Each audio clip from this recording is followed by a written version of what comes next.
Bien, cultivar una mentalidad positiva. Como bien mencionaba en la introducción, tener una mentalidad positiva y resolutiva es sumamente importante para progresar de manera más rápida. Yo denominé este módulo en 3 puntos. Tenemos por un lado mantener la calma, aprender de los errores y enfocarse en lo positivo. Vamos a empezar por el primero. Mantén la calma. Cuando surgen problemas, respira profundo y enfócate en encontrar las soluciones y no en estresarte. Lo vuelvo a leer. Cuando surgen problemas, respira profundo y enfócate en encontrar soluciones y no en estresarte. Es importantísimo que cuando aparece un problema, enfocarnos en cómo solucionarlo. No debemos estresarnos y victimizarnos del por qué nos pasa esos problemas, sino en cómo. Mencioné anteriormente, hay dos tipos de mentalidad. Tenés la mentalidad que piensa en cómo solucionarlo y tenés la otra mentalidad que piensa, ¿para qué me pasa esto a mí? Entonces, siempre tenemos que enfocarnos en el cómo solucionarlo y no en el por qué. Porque si nos estancamos en el por qué, lo que nos va a pasar es que nuestro progreso se va a estancar hasta que nuestra mentalidad cambie.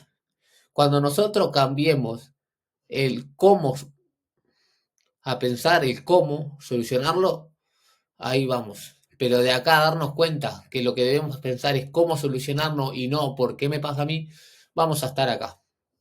Te pongo el otro ejemplo. Tenés el otro emprendedor que piensa cómo debo solucionarlo. Pasa el primer problema y este emprendedor piensa en cómo puede solucionarlo. Lo soluciona y se va. Pero este emprendedor piensa, ¿por qué me pasa esto a mí? Y se da cuenta después al tiempo que debe solucionarlo. Entonces, ¿cómo debo hacerlo? ¿Cómo debo solucionarlo? Y recién ahí avanza. Se dan cuenta los niveles. Entonces, por eso es importante no estresarse, sino al contrario, buscar una solución rápida para poder sortear ese problema y poder seguir avanzando. Y después va a aparecer otro problema, pero ya vamos a tener la experiencia de haber resuelto otro tipo de problema y eso nos va a dar un engranaje y una capacidad resolutiva rápida que nos va a permitir crecer justamente de manera más rápida. ¿Por qué? Porque solucionamos los inconvenientes de manera efectiva. Esa es una gran diferencia entre un emprendedor exitoso y un emprendedor que no es exitoso. Esa es una gran diferencia. La capacidad resolutiva que tienen para resolver los problemas. El éxito depende mucho de eso, porque en cualquier empresa y cualquier emprendedor tiene problemas. Hasta el más millonario de los millonarios tiene problemas. Acá hay una vieja frase que dice, cuando más dinero tienes, más grandes son tus problemas. Y es tal cual. Entonces, en un emprendimiento, cuanto más vas creciendo, más grandes son tus problemas. Por eso es importante ser resolutivo y tener una capacidad resolutiva rápida y efectiva. Así que vamos a avanzar y vamos a hablar del punto 2, que donde vamos a hablar de aprender de los errores. Los problemas son oportunidades para crecer y mejorar.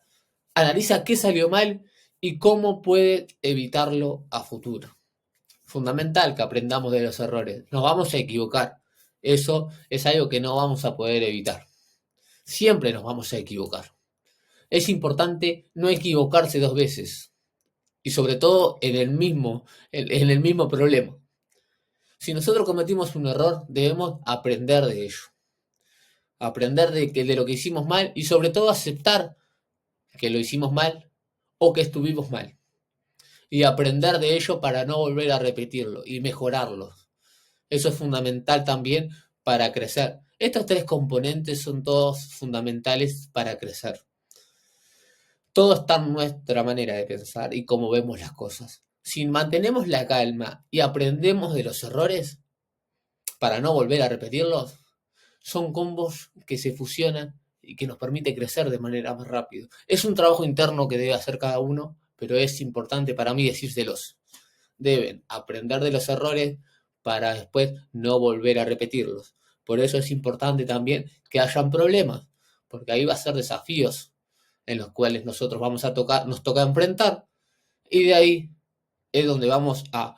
Puede ser que lo corrijamos y lo corrijamos mal y nos toca volver a afrontar ese desafío para hacerlo bien. Y ahí vamos a aprender de que lo que hicimos mal nos sirvió como experiencia para no volverlo a hacer. Y elegimos el camino cuando lo solucionamos, que ese era el camino correcto. Pero no quedarnos no victimizarnos y decir en el momento que lo hicimos mal, pero ¿para qué hice eso? No, no, usar en ese momento que hiciste eso mal, darte cuenta de que eso no lo debes hacer, es todo un aprendizaje. Entonces es fundamental que se den cuenta de eso, aprender de los errores, no victimizarse. El emprendedor que se victimiza no tiene premio. Debemos hacernos cargo y responsable de cada una de nuestras decisiones y aprender de los errores. Vamos con el punto 3. Enfocarse en lo positivo. Céntrate en los aspectos que puedes controlar y en los avances que has logrado y no en lo negativo. Positivo, es fundamental ser positivo. Debemos festejar el triunfo, festejar cuando logramos una meta de facturación, cuando logramos una meta de seguidores, cuando logramos una meta de stock de mercadería, algún objetivo que vos te hayas puesto y lo hayas cumplido. Enfócate en lo positivo, que lo lograste. No te enfoques en lo negativo. Que lo negativo sea una herramienta para aprender. ¿Vieron que el punto 2 sí se aprende de los errores? Bueno, justamente. Los errores vendría a ser lo negativo, pero en vez de canalizarlo como algo negativo, debemos canalizarlo como una oportunidad de aprendizaje. Porque si ese problema o eso negativo no hubiera pasado, nosotros no íbamos a saber cuál era la manera correcta de hacer las cosas. Por eso es fundamental que ustedes se centren en lo positivo y lo negativo usarlo como un método de aprendizaje. Con esto lo que quiero decir es que tienen que ser sumamente inteligentes para no estancarse en los problemas, mantener la calma y aprender de los errores. Son 3 factores fundamentales que un emprendedor tiene que tener para inevitablemente tener el éxito. Acá hay una realidad, yo no lo voy a fantasmear. Hay momentos de bajón, hay momentos que tenés ganas de hacer menos las cosas, hay días que tenés más motivación, eso es sumamente normal. No es que siempre tienes que estar allá arriba, pero es importante que por lo menos tengas una hora de enfoque que puedas, aunque sea hacer lo más mínimo, pero hacerlo. ¿Por qué? Porque eso lo que genera es una disciplina. Y en la desmotivación, si logramos hacer algo un poquito todos los días o cada vez que tengamos menos ganas o una desmotivación o nos haya pasado algo, nos va a generar disciplina. Es nuestro trabajo, nuestro emprendimiento. Por eso es importante cuando no tenemos ganas también hacer las cosas. Capaz que no con el mismo volumen horario o con el mismo enfoque de cuando estamos allá arriba, pero por lo menos hacerlo. Si no nos da el enfoque para hacerlo 1 hora, lo hacemos 30, pero hacerlo. Eso es fundamental. ¿Sí? Así que el camino es ese, chicos. Quiero que lo apliquen, quiero que lo anoten y después que me digan qué les pareció. Así que los espero para seguir avanzando en el próximo módulo.